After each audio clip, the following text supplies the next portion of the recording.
Hello, friends, and welcome back to The Free Advantage. I'm your host, Heather Davis, and I want to invite you into a new season of real stories, real recovery, and real freedom. This show has always been about self-discovery, authenticity, and recovering a life of freedom. And this year, we are taking that journey together in a deeper way. You're going to hear raw, honest conversations with people walking this path in real time. Stories of growth, healing, purpose, and becoming whole. You'll also hear from me as I reflect on these themes that rise from the stories, answer your questions, and offer small, meaningful takeaways that you can carry back into your week. This is not just a podcast you listen to. It's a place you belong, where you are part of the conversation.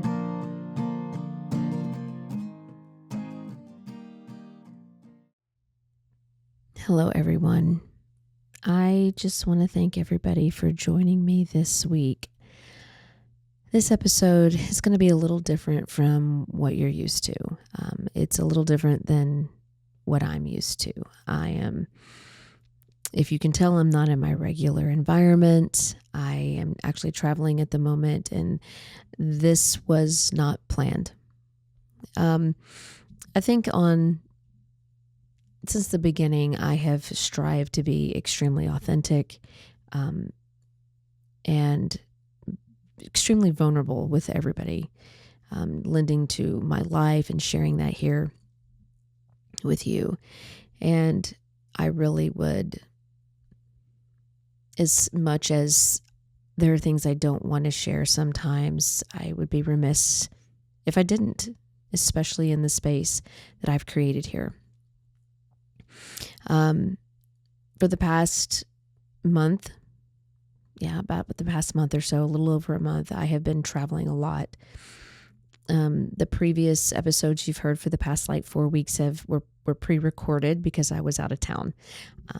I had scheduled a vacation. My husband and I had scheduled a vacation with our son in Arizona, and we were very excited for that trip and to go see him and spend time.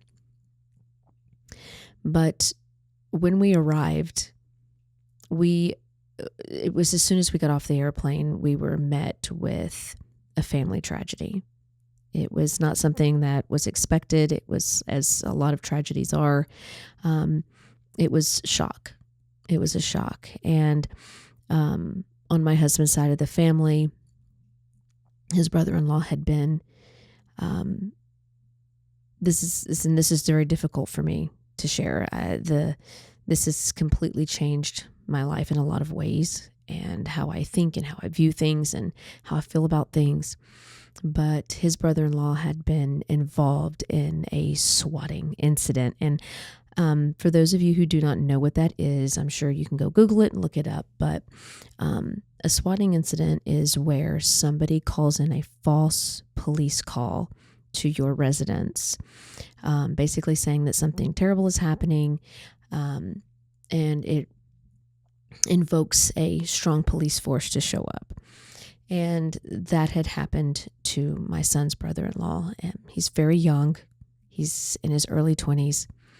And he had been basically, over the course of a couple of days, had been trying to be exploited by a group who was trying to hack him, and trying to basically steal his information and exploit him for various reasons that this group does. This was not a typical swatting incident where you see kind of gamers get involved and things like that, and where you see it's like a prank gone wrong or something like that. It was a little bit different situation. And in the course of that call that had happened, his brother-in-law ended up being shot by police.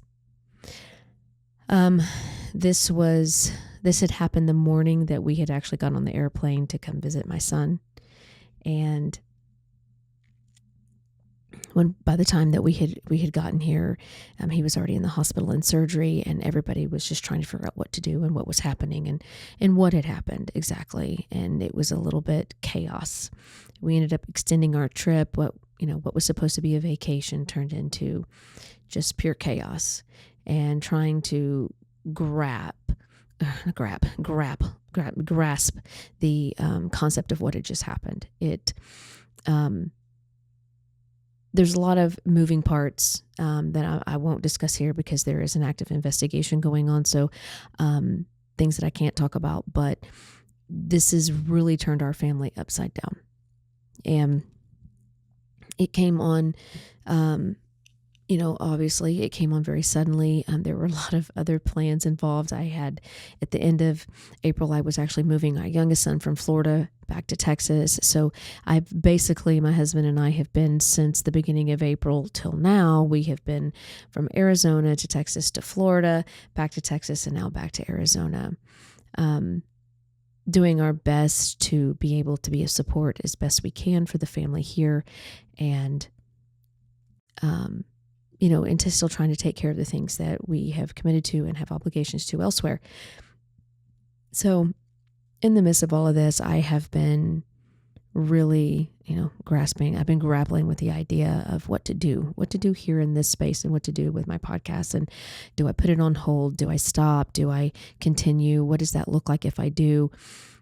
Some of the ideas that I had for this year and was to continue to have on guests, which I have some guests lined up but I have had to cancel those because I'm not in a space to be interviewing other people right now. Nor do I have the right setup. I'm literally sitting on my son's couch holding this microphone in my hand. And so, but not only for myself, but for you, but with the encouragement of others and the people in my family and my friends, and the outpouring of my clients, is to continue on and doing the best that I can. And the best that I can is to share my truth, is to share the nature of what is going on. And it's brought me to this place where, it helps me. It helps me to work through my own feelings about all the things that are happening. But it's begged this question over the past month, where we've really been dealing with this, and now we're coming back to help and support, because there's so many things that are going on with my son's brother-in-law medically. He's got a lot of things happening in his body physically that we're hoping that are going to be healed and taken care of. And he's become paralyzed. And now this is a lot of things that, like, we're looking into how we handle the next steps. And I'm finding that when these kinds of things happen, when these kinds of things strike us, like, it's made me think a lot about trauma and how we work. When you think about mental and emotional trauma, and then watching something like this happen, and watching it literally, it's transpiring right before my eyes, watching the trauma happen, and there's nothing you can do to stop it. And that this is going to affect so many people for the rest of their lives, and there's nothing you can do. There's nothing you can do to take it back. You can't pretend like it isn't happening. What do we do in these moments? What do we do in these moments? Not only when we are the ones that are, like, it's happening to us, but what do we do as we're the bystanders, and how do we handle those kinds of situations? I'm in my own space, and looking at it and going, this is what I know to do. These are the logistics of what's happened, who to call, how to take care of things, where we look for the funds to be even to be able to take care of what is going on, the medical bills, the living arrangements, all of the different things, the traveling, everything that is going on. How do you do that? It's logistics in my mind. That's what I take care of. Take care of all the things that I do know how to do. And I may be rambling a little, but it's just kind of where I'm at, right? Because my mind is racing with all the thoughts that are going on. But how do we move forward when we're struck with such tragedy that it literally stops everything in our lives?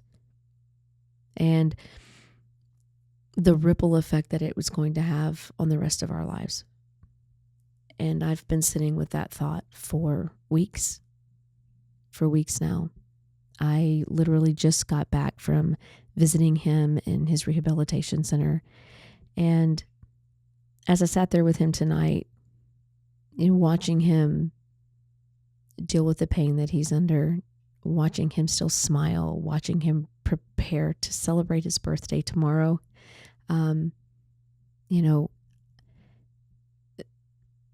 the sadness that overwhelms me, the grief that overcomes me. But watching how, in spite of the tragic parts of life, how we still move forward. And seeing him still smile, seeing him still have little parts of joy where he can find it, him still reaching for life. And he's a couple of hours away from where we're at here. I'm staying with my son, and like we're making that drive back and forth. I had a lot of time to reflect on that before I came on here tonight. And what does that look like for all of us? Because we can't negate everything that happens. We can't negate everything bad. We can't negate everything that is a big risk in our lives. We can't negate the tragic moments that are happening to us, the things that come against us. We can't negate everything. And, I talk a lot about the uncertainty of life here and how we have to continue on, right? We have to, life is a risky path that we're on. It is risky. And sometimes it's risks that we take, and there's risks that we don't take, right? Sometimes things just happen and there's nothing we can do about it.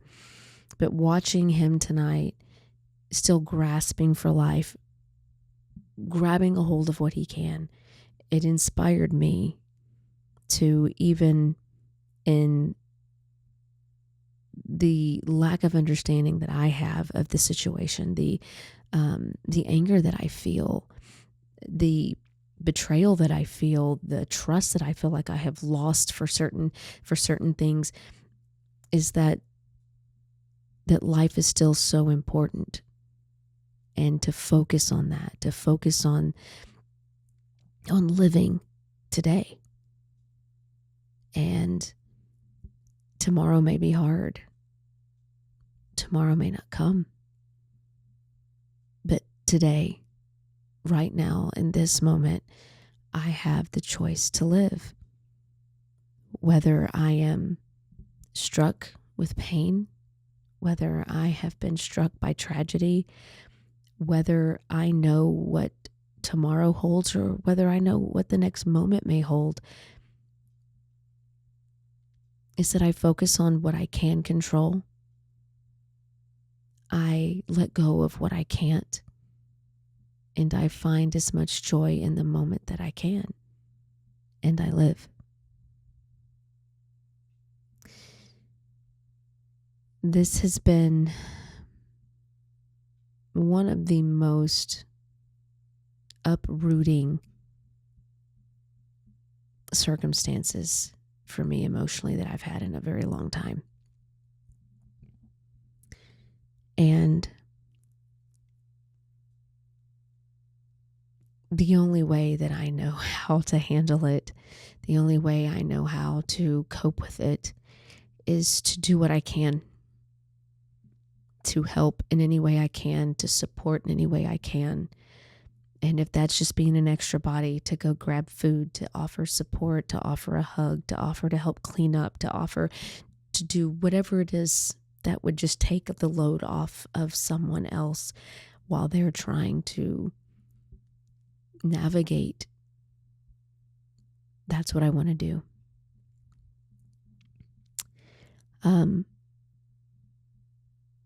This is, for me, another thing that I want to do, I want to offer. And if anybody feels led to, do. If you're not, don't, by any means. But I will put up my Venmo.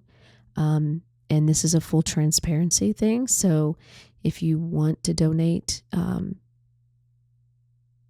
this family who is in dire need of funds for multiple things, like the road is long and it will require millions to be able to continue to, for him to just continue to live his life. Then I'm going to put up my Venmo, and you can Venmo me $1. You can Venmo me anything you want, or you can Venmo nothing. And if anything, please be praying. Please be praying. I chose to do Venmo instead of GoFundMe. There are so many options out there, I know, but because of the amount of money that these companies take from you, I want every penny that can absolutely go to them to go to them. So, and I can give you a full ledger of what is sent and where it is given and who I've given it to. But either way, if you feel led, you do. If you don't, you don't. And if you do, I appreciate it more than anything in this world, because that's what we're here for. To be a community and to unite to help one another. And,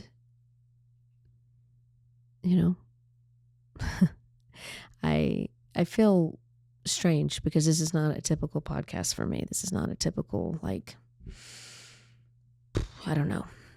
There's, I had no plan on what to say or what to do. There's no outline to follow. And sometimes life's just that way. And everything looks unclear and unsteady.